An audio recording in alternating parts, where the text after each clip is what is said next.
Hi everyone, welcome back to the channel, and if you are new to this channel, kindly hit the subscription button down there. In this video we are going to learn about combined gas law. The combined gas law deals with the variation in the volume of a fixed mass of a gas with respect to changes in temperature and pressure. So from the statement, we can realize that the combined gas law, this is a combination of two gases, and that is Charles' law and Boyle's law. Charles' law and Boyle's law.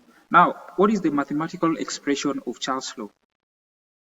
What is the mathematical expression of Charles' law? So now in Charles' law,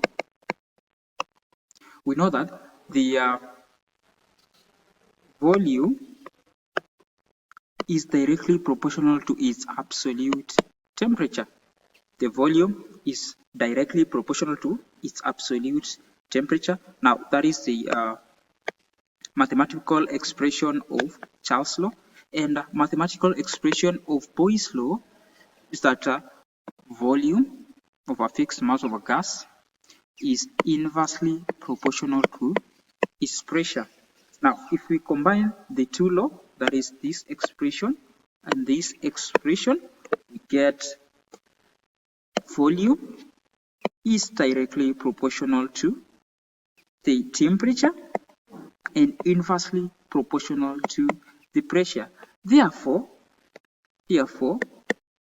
pressure and volume are directly proportional to the temperature. Hence having this expression, which is P over T equals to constant.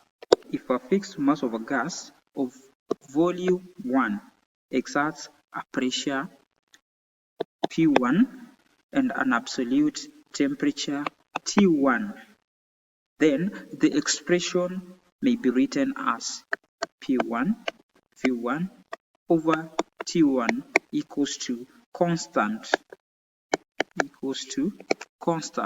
Suppose the mass of a gas has a volume V2 and exerts a pressure P2 at absolute temperature T2, then the expression becomes P1 V1 over T1 equals to P2 V2 over T2. Now, this is the general formula or general equation of a combined gas law.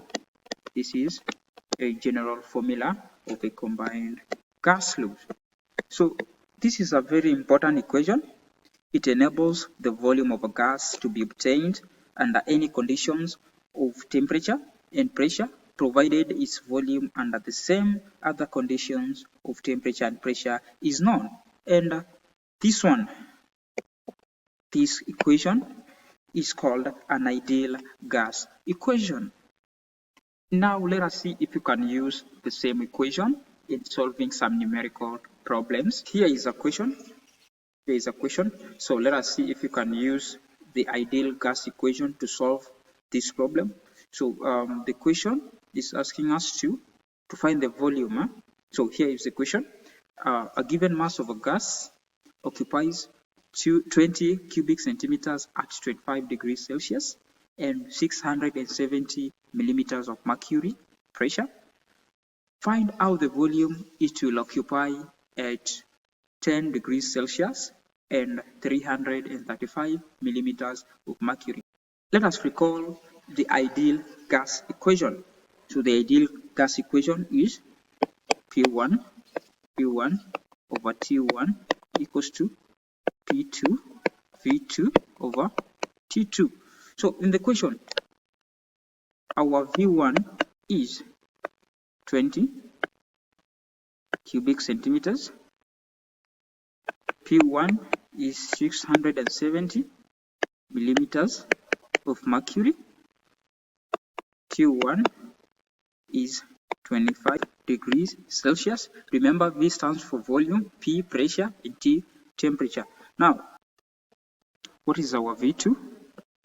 V2 we don't have, because that is what we've been asked to calculate. P2 is 335 millimeters of mercury, and then temperature 2, which is T2, is 10 degrees Celsius. Now let us equate these values into this formula.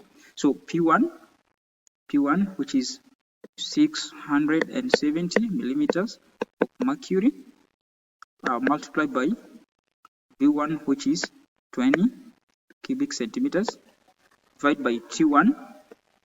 And in this case, we must convert temperature to an absolute temperature, that is degrees Celsius to Kelvin.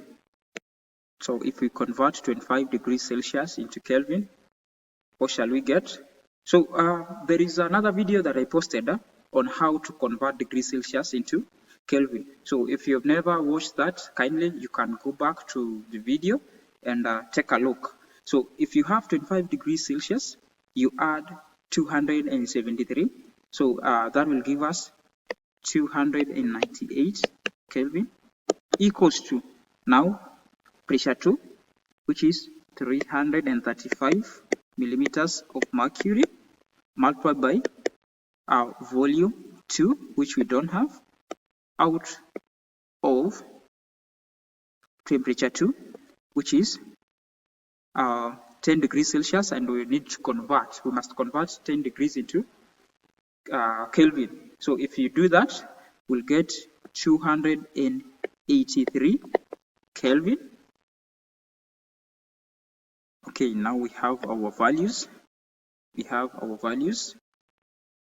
And now how can we calculate the value of V2? Now, there is a simplest way of how to calculate the value of V2. And here is the simplest way. So first, you can start by multiplying both sides by 283 Kelvin.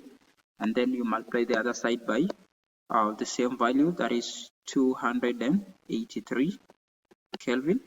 So the 2 will cancel and will remain with 283 Kelvin multiplied by 670 millimeters of mercury multiplied by 20 cubic centimeters all over 298 Kelvin, equals to 335 millimeters of mercury multiplied by volume 2.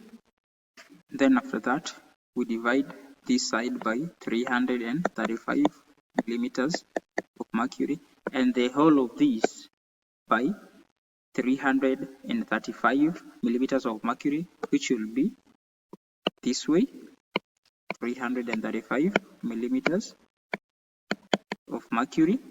Hence, V2 will be 283 Kelvin multiplied by 670 millimeters of mercury multiplied by 20 cubic centimeter all over 298 Kelvin multiplied by 335 millimeters of mercury. So the units will cancel.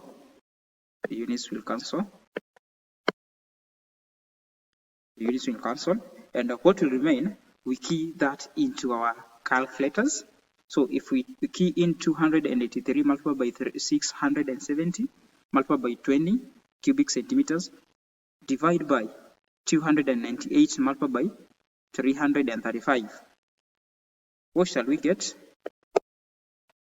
So if we key in 283 multiplied by 670 multiplied by 20, we'll get 3,792,200 all over. Now we'll also key in 298 multiplied by 335. So what shall we get? We'll get 99,830. So from there, you just take 3,000,000 792 and 200. You divide by 99,830. So what will you get if you do that? You get, now if you key in these values in your calculator, what will you get? So V2 will now be 37.98 cubic centimeters. So that is our volume. That is our volume, 37.98 cubic centimeters. Up to that point, it's my hope that it is well understood. And in case of any question, you can just ask in the comment section. And don't forget to like the video, subscribe, and share it to your colleagues so that they benefit. Until next time, have a wonderful time.